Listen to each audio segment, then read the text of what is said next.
کی بات چیت میں ایک جو کامن فیکٹر نظر آیا ہے وہ ہے بشرا بی بی کا. لیکن الیکشنز کے بعد پاکستان تحریک انصاف کیا کرے گی؟ اس وقت امپائر کال ان کے خلاف ہے.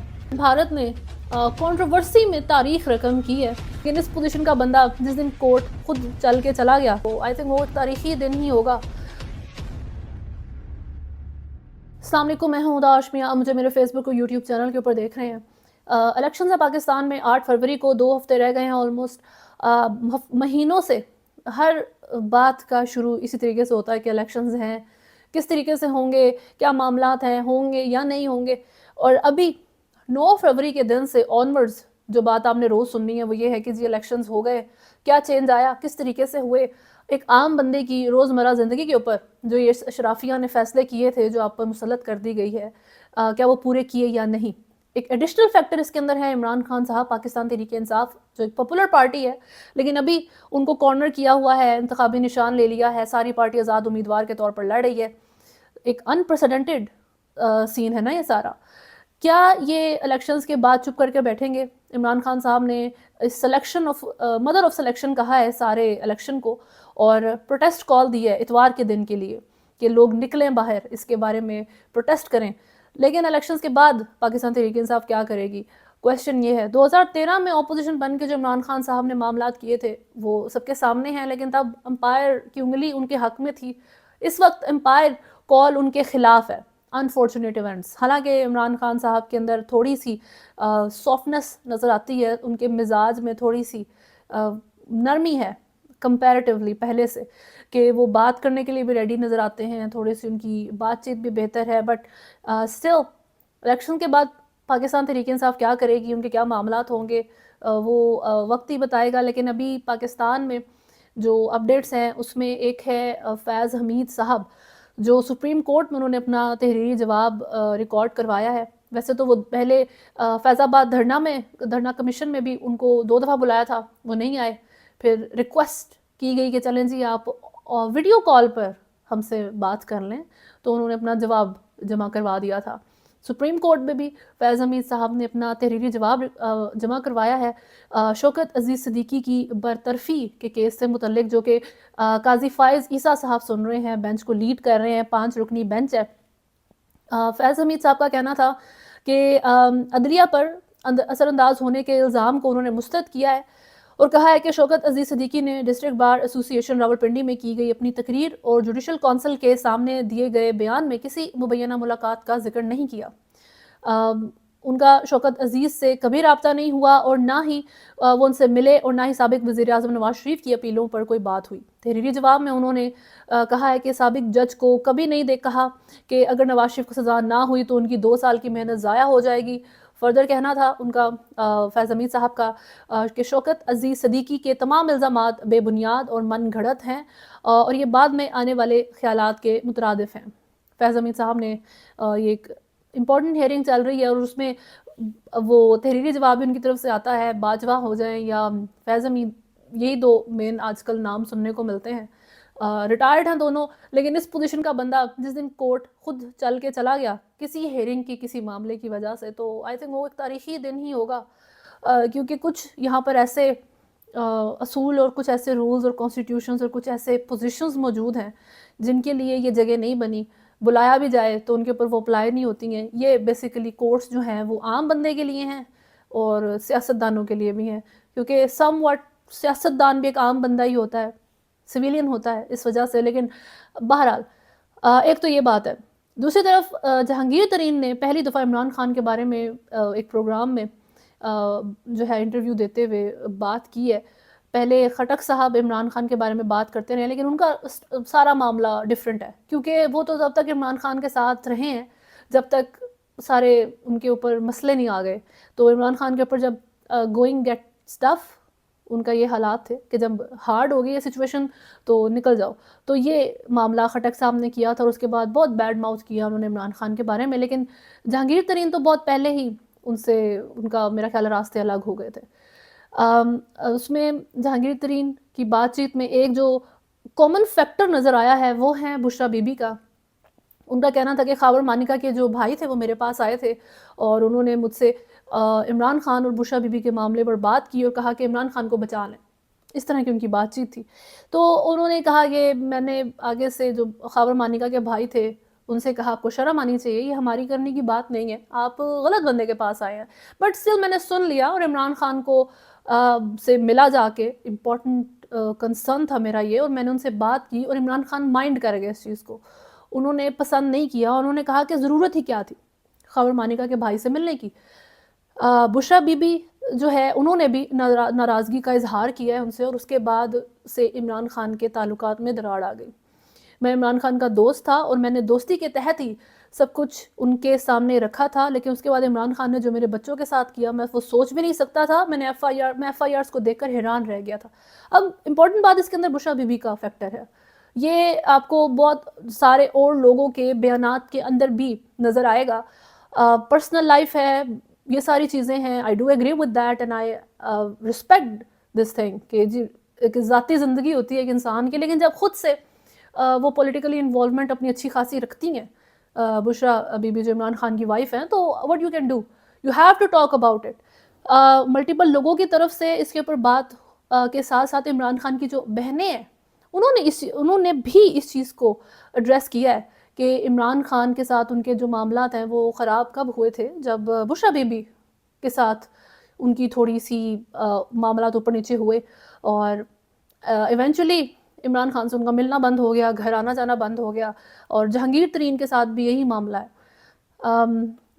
میں کچھ ایسے اینکرز بھی موجود ہیں, سینئر اینکرز ہیں, ان کو اگر آپ سنیں, کچھ بہت پرانے جو پی ٹی آئی سپورٹرز تھے ان کو اگر آپ سنیں, تو میں نے ان کی بات چیت میں یہ چیز آپ کو نظر آتی ہے کہ وہ سب ایک چیز سے ایگری کرتے ہیں, اور وہ ہے بشرا بی بی کا انفلوئنس عمران خان کی پولیٹکس کے اوپر, اور عمران خان کے جو سرکل انہوں نے رکھا ہے اپنے آس پاس لوگوں کا, اس کی سلیکشن کے اوپر جو ان کا انفلوئنس تھا اس ساری چیز کو لے کے وہ انڈرسٹینڈ کرتے ہیں کہ وہ نہیں ہونا چاہیے تھا. بٹ اسٹل سربراہ استحکام پاکستان پارٹی کا کہنا تھا جہانگیر ترین کہ لوگوں کو امید ہے اب ان کے حلقے میں پہلے جیسا کام ہوگا. حلقے میں سیاست میں آنے سے پہلے سوشل ورک کرتا تھا, میری نااہلی کی کوئی وجہ نہیں تھی, زبردستی نااہل کیا گیا, انہی لوگوں نے مجھے نااہل کیا جو طاقتور ہوتے ہیں, اللہ کا کرم ہے کہ میری نااہلی ختم ہو گئی. فردر ان کا کہنا تھا میں عمران خان کے لیے وقت کی ضرورت کے مطابق آزاد امیدواروں کو جمع کیا تھا, آزاد امیدوار جہاد کے شوق میں پی ٹی آئی میں نہیں آئے تھے, میں نے ایک نئے آدمی کے لیے جد و جہد سے کام کیا تھا. بانی پی ٹی آئی کے وزیر اعظم بننے کے بعد چیزیں بدل گئیں, وزیر اعظم بننے پر بانی پی ٹی آئی متکبر ہو گئے جیسے کوئی بڑا کمال کر دیا ہو. ساری بات میں اگر انہوں نے عمران خان کے بارے میں تھوڑا سا جو ہارش لفظوں کا استعمال کیا ہے وہ صرف یہاں تک ہے کہ جی عمران خان متکبر ہو گئے تھے وزیر اعظم بننے کے بعد, ان کا سٹائل بدل گیا تھا. پہلے وہ تھوڑا سا بدلا ہوا تھا کیونکہ جہانگیر ترین نے بشرا بی بی کے جو معاملے کو ایڈریس کر دیا تھا ان دونوں کے ساتھ, but that's their personal thing, ذاتی چیز ہے. لیکن بشرا بی بی کا پولیٹیکل انفلوئنس عمران خان کی پولیٹکس کے اوپر بہت زیادہ ہے, یہ ڈینائل فیکٹ نہیں ہے, یہ ایک ریالٹی چیک ہے. اگر کوئی پی ٹی آئی کا سپورٹر سمجھتا ہے کہ ایسا نہیں ہے تو آئی تھنک اب تھوڑا سا اور اس کو اگر آپ ان ڈیپتھ اگر آپ جائیں گے ساری چیز کے تو آپ خود ریئلائز کر لیں گے. کل بھارت نے کنٹروورسی میں تاریخ رقم کی ہے. بابری مسجد کے کھنڈرات کے اوپر انہوں نے رام ٹیمپل کی تعمیر کی اور پھر اس کا انہوں نے گرینڈ افتتاح کیا. بابری مسجد 1528 میں بنائی گئی تھی, مغل ایمپرر بابر کے رول میں میر بکی نے اس کو کنسٹرکٹ کیا تھا. اور ہندوؤں کا اس کے اوپر یہ کلیم ہے کہ جی دیر گاڈ رام جو ہے he was born in this place, so this place belongs to Hindus, تو یہ جگہ ہندو بلانگ کرتے ہیں. سنس یہ ان کا ماننا ہے تو بنتا تھا جی ان کا کہ وہ ایک دوسرے مذہب کی ہسٹورک ماسک کو, ہسٹورک مسجد کو جس کی ایک ویلیو ہے, رسپیکٹ ہے, اس کو وہ کمپلیٹلی ڈس رسپیکٹ کے ساتھ شہید کر دیں. اور اس کے بعد یہ 6 دسمبر 1992 کو انہوں نے کیا تھا, اور اس کے بعد جو ہے وہ ہونے والے رائٹس میں 2000 سے زیادہ مسلمانوں کو بے رحمی سے قتل کر دیں. 30 سال کے بعد جا کے جو انویسٹیگیٹو کمیٹی بنی تھی سارے معاملے کو لے کے, اس نے ایک زحمت کی اور کورٹ میں رپورٹ سبمٹ کروائی جس میں کہا کہ جی ہاں جی یہ کچھ ہندو تھے وہ بیچ میں ملوث تھے, ٹھیک ہے, لیکن اینڈ رزلٹ میں کسی ایک ہندو کو اکاؤنٹیبل نہیں کیا گیا, کسی کو قصوروار نہیں ٹھہرایا گیا, کسی ایک بندے کو سزا نہیں ہوتی. لا انفورسمنٹ فورسز مر جاتی ہیں بھارت میں اس دن, کوئی انصاف نہیں ہوا. ابھی مودی سرکار میں $1 ملین ورتھ کا یہ ٹیمپل گرینڈ افتتاح ہوتا ہے اس کا، ایک مسجد جہاں پر تھی اس کے کھنڈرات کے اوپر ایودھیا میں۔ اب انڈیا جو ہے وہ اس کا بالی ووڈ صرف وہاں پر ریونیو جنریٹ کرنے کے لیے کام نہیں آتا، ایک بہت بڑا کام وہاں بالی ووڈ جو کرتا ہے وہ یہ ہے کہ جو ایک ان کا فیک امیج ہے بھارت کا اور فیک پروپیگنڈا ہے دنیا میں، اس کو بڑے اچھے طریقے سے مینٹین کرنے میں کام آتا ہے ان کا بالی ووڈ۔ ابھی وہاں پہ امیتابھ بچن اور وراٹ کوہلی جیسی سیلیبریٹیز جو ہیں ایودھیا کے شہر میں جہاں یہ رام ٹیمپل بنا ہے، وہاں بڑے کروڑوں کی پراپرٹیز بائی کر رہے ہیں تاکہ اس سٹی کی ویلیو بڑھے۔ یہ ان کا کام چل رہا ہے۔ یہ ساری ایک تو حرکتیں ہیں ان کی پاکستان نے مودی سرکار کی اس رام ٹیمپل کی کنسٹرکشن پہ اور اس کے افتتاح پہ شدید مذمت کی ہے۔ ترجمان دفتر خارجہ نے وارانسی میں گیان واپی مسجد اور متھرا میں شاہی عیدگاہ مسجد کو لاحق خطرات کی بھی نشاندہی کرتے ہوئے کہا کہ بھارت میں ہندوتا کی بڑھتی لہر علاقائی مذہبی ہم آہنگی کے لیے بڑا خطرہ ہے۔ عالمی برادری بھارتی اسلاموفوبیا اور نفرت انگیزی کا ادراک کرے۔ ترجمان دفتر خارجہ کے مطابق مسجد کی جگہ مندر کی تعمیر بھارتی جمہوریت پر ہمیشہ سیاہ دھبا رہے گا۔ اتر پردیش اور مدھیہ پردیش کے وزرائے اعلیٰ رام مندر بنانے کو پاکستان پر قبضے کا آغاز قرار دے چکے ہیں۔ اقوام متحدہ سمیت عالمی تنظیمیں اسلامی ثقافتی ورثے کے تحفظ میں اپنا کردار ادا کریں۔ یہ سب کام بھارت کے، لیکن سٹل ان کی نیندیں اڑی رہتی ہیں پاکستان کو لے کے۔ آپ چھوٹا سا جیسچر کرتے ہیں اور ہیڈ لائن بن جاتی ہے جا کے وہ انڈین میڈیا میں۔ ابھی چائنا کے ساتھ آپ کی ملاقات ہوئی ہے، چائنا کے ساتھ سی پیک کے اوپر یہ آپ کی آفیشیل 4th میٹنگ ہے۔ لاسٹ ٹائم 2022 میں ہوئی تھی، ورچوئل میٹنگ تھی، ابھی 1 to 1 ہوئی ہے۔ Asim Munir chief of army staff بھی موجود تھے اور اس میں ڈیفنس کے معاملات کے اوپر بھی بات ہوئی ہے کہ ڈیفنس کے جو ایشوز ہیں اس میں میوچول کوپریشن کے ساتھ چائنا کے ساتھ پاکستان موو کرے گا۔ یہ چیز نہیں، صرف جو چائنیز 5th جنریشن جیٹ ہے، جیٹ J-31، وہ چائنا کے بھی یوز میں نہیں ہے ابھی، کیونکہ وہ ابھی فنکشننگ میں آفیشلی نہیں آیا ہے، اس کے بھی پروسیس چل رہا ہے، لیکن پاکستان نے اس کو کلیم کر دیا ہے کہ یہ اس کو بائی کرے گا جب وہ فائنل پروڈکٹ بن جائے گی۔ انڈیا کی اس سے نیند اڑ گئی ہے کہ جی یہ 5th جنریشن جیٹ بائی کرنے لگا ہے، انڈیا کے پاس یہ نہیں ہے۔ یہ ایک سونک سپیڈ، ریڈار سے غائب ہو جاتا ہے جیٹ، سپیڈ اتنی ہے، اور اگر یہ پاکستان کے پاس آ گیا اکارڈنگ ٹو انڈین میڈیا تو سپیریورٹی ہو جائے گی پاکستان کی ایئر فورس کی انڈین ایئر فورس کے اوپر۔ But sorry to say without this 5th generation jet Pakistan still جو ہے نا، پاکستان کی جو ایئر فورس ہے وہ اسٹل سپیریئر ہے انڈین ایئر فورس کے اوپر۔ اگر آپ کو یقین نہیں ہے تو آپ فروری کے 2019 کے انڈیا پاکستان کانفلکٹ کی ہائی لائٹس دیکھ سکتے ہیں جا کے، یا پھر آپ کے اپنے ملک کے اندر ابھینندن صاحب بیٹھے ہوئے ہیں، ان سے پوچھ لیں کہ پاکستان کی چائے کیسی تھی، وہ آپ کو بتائیں گے کہ the tea was fantastic۔ یہ ایک چیز ہے۔ وہ کہتے ہیں کارز کے بارے میں most of the time car racing کو لے کے یہ بات کہی جاتی ہے کہ اچھا یہ گاڑی چلائیں گے تو جیت جائیں گے، تو اس میں یہ کہا جاتا ہے کہ نہیں، اٹس ناٹ اباؤٹ کہ گاڑی کون سی ہے، اٹس اباؤٹ کہ کون چلائے گا، اٹس اباؤٹ کہ وہ کتنا رسک ٹیکر ہے، کتنی کمانڈ ہے اس کی مشین کے اوپر۔